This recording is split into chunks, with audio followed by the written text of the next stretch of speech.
कोल्हापूरमध्ये पंचगंगेची वाटचाल आता इशारा पातळीकडे होतीये। पंचगंगा नदीची पाणी पातळी 35 फुटांपर्यंत वाढलेली आहे। आज दिवसभरात पंचगंगा नदी इशारा पातळी गाठण्याची शक्यता आहे। कोल्हापूर जिल्ह्यातील 56 बंधारे पाण्याखाली गेले आहेत। अधिकची अपडेट या संदर्भात आमचे प्रतिनिधी भूषण पाटील यांच्याकडून घेऊयात। भूषण, आपण पाहतोय आता पंचगंगेने इशारा पातळीकडे वाटचाल केलेली आहे, काय अपडेट या संदर्भात?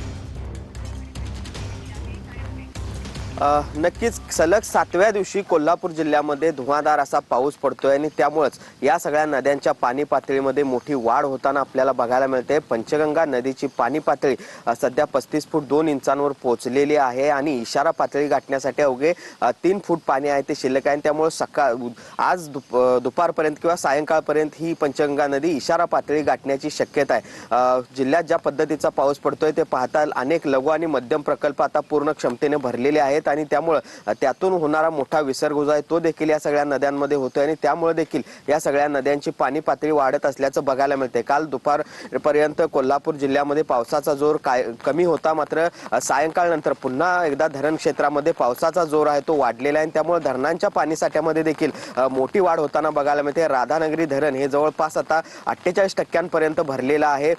तशाच पद्धतीची परिस्थिती काळमवाडी धरणाची देखील आहे आणि त्यामुळेच आता जो काही पाऊस पडतोय त्याचं थेट पाणी जे आहे ते आता या नद्यांनी नाल्या या सगळ्यामध्ये येते आणि त्यामुळे या सगळ्या नद्यांची पाणी पातळी आता वाढत असताना आपल्याला बघायला मिळते। अगदीच धन्यवाद तुम्ही दिलेल्या सर्व सविस्तर अपडेट्ससाठी।